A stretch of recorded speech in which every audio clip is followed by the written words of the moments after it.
గిరి ప్రదక్షిణ ఈరోజు ఓపెనింగ్ సందర్భంగా ఈ కార్యక్రమానికి చేసిన గౌరవ జిల్లా మంత్రివర్యులు, రాష్ట్ర హోంశాఖ మంత్రి వంగల్పూడి అనిత గారికి, గౌరవ దేవాదాయ శాఖ మంత్రివర్యులు శ్రీ ఆనంద్ రామనారాయణ రెడ్డి గారికి నా హృదయపూర్వక నమస్కారం.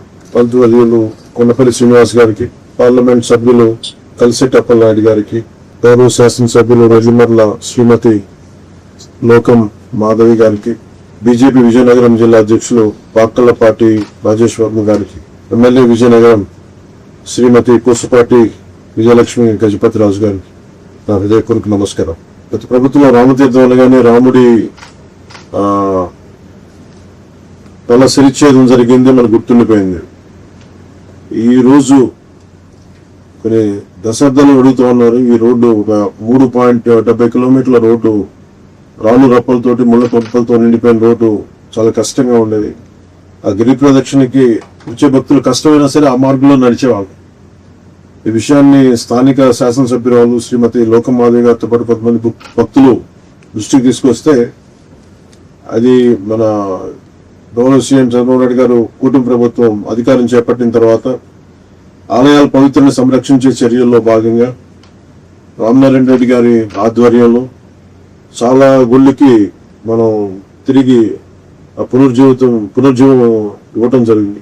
దాంట్లో భాగంగానే ఈరోజు మన రామతీర్థం గుడికి 3.70 కిలోమీటర్ల రోడ్డు 3,40,00,000 ప్రత్యేకించి జాతీయ గ్రామీణ ఉపాధి హామీ పథకం కింద గిరి ప్రదక్షిణ మార్గంలో పీటీ రోడ్డు నిర్మించాం. అధికారుల సహకారం, శ్రీరామనవమికి 2 రోజుల ముందే ఈ రోడ్డుని అందుబాటులోకి తీసుకురావడం అధికారులకు మనస్ఫూర్తిగా నా ధన్యవాదాలు తెలియజేస్తాను. అలాగే ఏ సమస్య ఉన్నా కానీ ప్రత్యేకించి ఈ ఎండోమెంట్ సంబంధించిన ఏ సమస్య ఉన్నా సార్ చాలా పెద్ద మనసుతో రామనారాయణ రెడ్డి గారు సహకారం అందించడం మనస్ఫూర్తిగా వారికి నా ధన్యవాదాలు తెలియజేస్తా ఉన్నాం.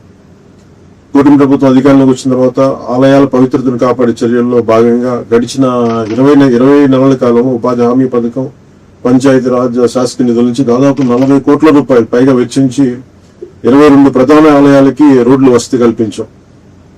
శివరాత్రికి ముందే మన మంత్రి గారు కూడా పాల్గొన్నారు, మా రామనారాయణ రెడ్డి గారు కూడా. శ్రీకాళహస్తి గిరి రక్షణ మార్గాన్ని భక్తులకి అందుబాటులోకి తీసుకొచ్చాం. కోటప్పకొండ గిరి ప్రదక్షిణ మార్గంలో రోడ్లు మంజూరు చేశాం. ఈ రోజున రాముల వారి భక్తుల కోసం రామతీర్థం గిరి ప్రదక్షిణ రోడ్డుని అందుబాటులో తీసుకొచ్చాం. రాముల వారికి విగ్రహానికి వారు శిరిచ్ఛేదం చేస్తే చాలా మంది భక్తుల్లో నాకు కూడా చాలా బాధ కలిగించే పని అయింది. ఆ రోజున ఆ రోజు జరిగిన దానికి చాలా బాధ కలిగింది. కానీ ఈ రోజున ఈ రూపంలో స్వామికి సేవ చేసుకునే భాగ్యం కలగడం చాలా చాలా అదృష్టంగా భావిస్తున్నాను. గౌరవ ముఖ్యమంత్రి శ్రీ చంద్రబాబు నాయుడు గారికి, కూటమి ప్రభుత్వంలోని నాయకులందరికీ కూడా నా మనస్ఫూర్తిగా కృతజ్ఞతలు తెలియజేస్తాను. మన సాంప్రదాయాలను గౌరవించే కూటమి ప్రభుత్వం, మన సంస్కృతిని పరిరక్షించే కూటమి ప్రభుత్వం, ఆలయాల పవిత్రతను కాపాడే కూటమి ప్రభుత్వం మనస్ఫూర్తిగా భక్తుల మనోభావాలు కూడా అర్థం చేసుకుంటుంది, గౌరవిస్తుంది. అలాగే ముందు ధర్మ పరిరక్షణ సంబంధించిన ఎలాంటి బాధ్యతలైనా భుజం మీద వేసుకుని ముందు తీసుకెళ్తామని తెలియజేసుకుంటూ ఈ కార్యక్రమంలో పాల్గొన్న ప్రతి ఒక్కరికి నా హృదయపూర్వక ధన్యవాదాలు తెలియజేసుకుంటూ సెలవు తీసుకోండి. జై శ్రీ.